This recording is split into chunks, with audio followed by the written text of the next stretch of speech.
நெல் கொள்முதல் பண்ணி அதை சேமிக்கிற கிடங்கு இல்லைங்கிறது எவ்வளோ பெரிய வருத்தத்துக்குரியதுங்கிறது நீங்கள் பார்க்கணும். இப்போ நம்முடைய அரசு இந்த டாஸ்மார்க்கில் விற்கிற சரக்குகளை பத்திரமா பாதுகாக்கிறதுக்கு பெரிய பெரிய கிடங்குகளை கட்டி அதை குடிரூட்டி அதில் வச்சு கண்காணிப்பு கருவி போட்டு காவலர்களை பாதுகாப்புக்கு போட்டு பாதுகாக்கிறது.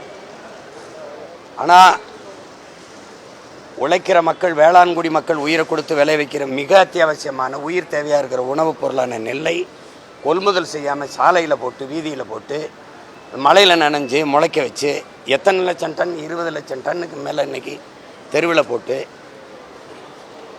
உங்களை பார்த்துருப்பீங்க. சுடுகாட்டில் இருக்கிற இதில் ஒண்டி அடுக்கி வச்சு அதை பாதுகாக்கிற நிலமையில் இருக்குது. நீங்கள் அதிகபட்சமாக ஒதுக்குறது 4 கோடி தார்பாய் வாங்கி மூட. ஆனால் உங்கள் சமாதிக்கு எத்தனை கோடி செலவழிச்சிருக்கீங்க? நீங்கள் கட்டுற ஒவ்வொரு கட்டடங்களுக்கும் யார் கேட்டது? இதெல்லாம் எது அத்தியாவசியம்னு கூட தெரியாதா? யோசிச்சு பாருங்க. பதவி என்பது மக்களுக்கு சேவை செய்யத்தான் என்று கருதாதவன் கையிலே ஆட்சி அதிகாரம் இருந்தால் மக்களின் நலன் என்பது கனவாகத்தான் இருக்கும், கேலிக்குறியாகத்தான் இருக்கும்னு தெய்வ திருமகன் தாத்தா முத்துராமலிங்க தேவர் சொல்றாரு. அதானே நடந்துகிட்டு இருக்கு. இன்னைக்கு நேத்தான் நடக்குது. எத்தனை ஆண்டுகளா சொல்லுங்க, எத்தனை ஆண்டுகளா சொல்லுங்க. உங்களுக்கு மனச்சான்றுன்னு இருந்தா நெல்லை தெருவில் போட்டு முளைக்க விடுவானா ஒருத்தன், மலையில் நனைய விடுவானா ஒருத்தன்?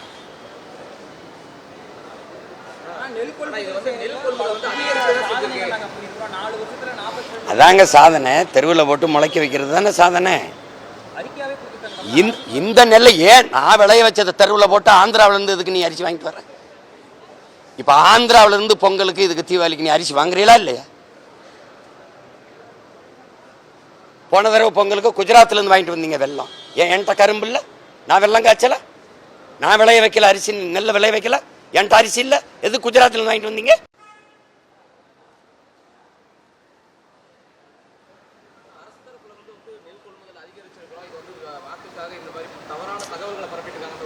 ஏங்க அப்பயா நீங்கள் இந்த கேள்வி ஏன் எழுப்புனீங்க? கொள்முதல் செய்யலை, தெருவில் கிடக்கு, நாசமாக தெரிஞ்சான கேள்வி கேட்குறீங்க. அப்புறம் என்ன இப்படி இருக்கு? அரசு அப்படிதாங்க சொல்லும். நீ கொள்முதல் செஞ்சு பாதுகாப்பாக குடவுண்டுக்குள்ள நீ வச்சிருந்தா, கிடங்குல சேமிச்சிருந்தா எதுக்கு வீதியில் கிடக்குது? எப்படி?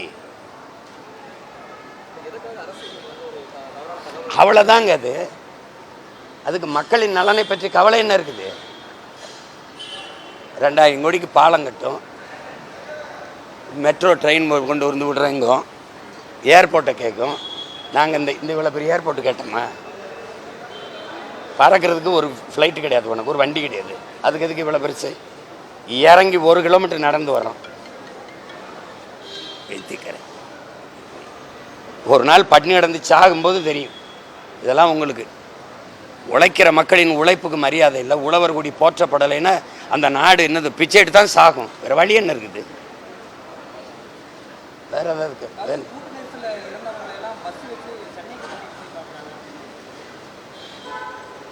அப்போ என்ன தனியாக சார்ட்டர்ட் ஃப்ளைட்டில் கூட்டி போகணுன்றீங்களா? இது ஒரு கேள்வியா? அது கேள்வி. இது ஒரு கேள்வியா? சொல்லு. விமர்சனம்ங்கிறது அப்படி சொல்லக்கூடாது. விமர்சனம்ங்கிறது அப்படி சொல்லக்கூடாது. நீங்கள் என்கிட்ட கேள்வி கேட்குறீங்க இல்லையா?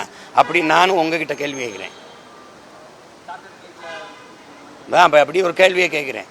நீங்கள் கேட்குற கேள்வியை நான் கேட்குறேன். அது எப்படி விமர்சனமாகும்? எப்படி விமர்சனமாகும்?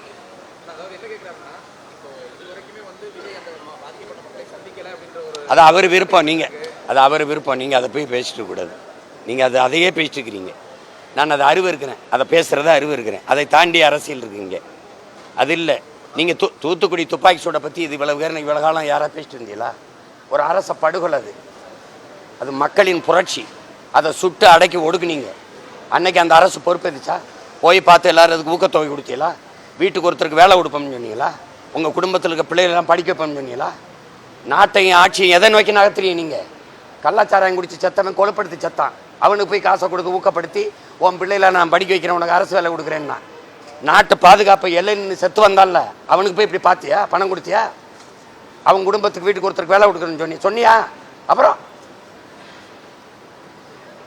ஒரு நடிகரை பார்க்க போய் நெரிசலை சித்தத்துக்கு இவ்வளவு 35 லட்சம் கொடுக்குற, வேலை கொடுக்குறேன்றா, மாதம் 5000 கொடுக்குறேன்றா, அதையே 1.5 மாசமா பேசிட்டு இருக்கியப்பா.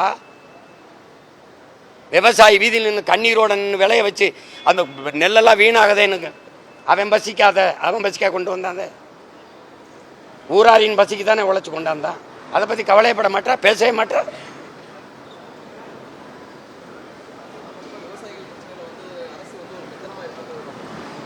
எந்த அரசு கண்டுக்குச்சு தம்பி? ஐயா கருணாநிதி ஆட்சி காலத்தில் சேமிப்பு கடன் கட்டப்பட்டிருந்தா வீதியில் கிடக்குமா? இல்லை அம்மையார் ஜெயலலிதா ஆட்சியில் கட்டப்பட்டிருந்தா வீதியில் கிடக்குமா? இல்லை 4.5 ஆண்டுகள் ஆண்ட ஐயா விவசாயி மகன் சொல்கிற ஐயா எடப்பாடி ஆட்சி காலத்தில் கட்டப்பட்டிருந்தா என் விளைய வச்ச என் பொருள் உயிர் தேவை உணவு தானே. அந்த உணவு பண்டத்தை எப்படி நீ வீதியில் போடுவ? அப்போ உழவர் குடியை நீ என்னவா மதிக்கிற? நீ இந்த நாடு விளங்குமா சொல்லுங்க? உலகம் என்னை பார்த்து சிரிக்காதா? நீ விஷத்தை பாதுகாக்கிற, சாராயத்தை பாதுகாக்கிற, நீ நான் விளைய வச்ச நெல்லை வீதியில் போடுற. நீ எவ்வளவு கொடுங்கோன்மை ஆட்சி நடந்துகிட்டு இருக்கு. இந்த ஆண்டு மட்டும்தான் வீதியில் கிடக்கா என் நெல்? ஒவ்வொரு முறையும் வருதுல்ல, ஒவ்வொரு முறையும் மழையில் நினைஞ்சு தானே கிடக்கிறோம்.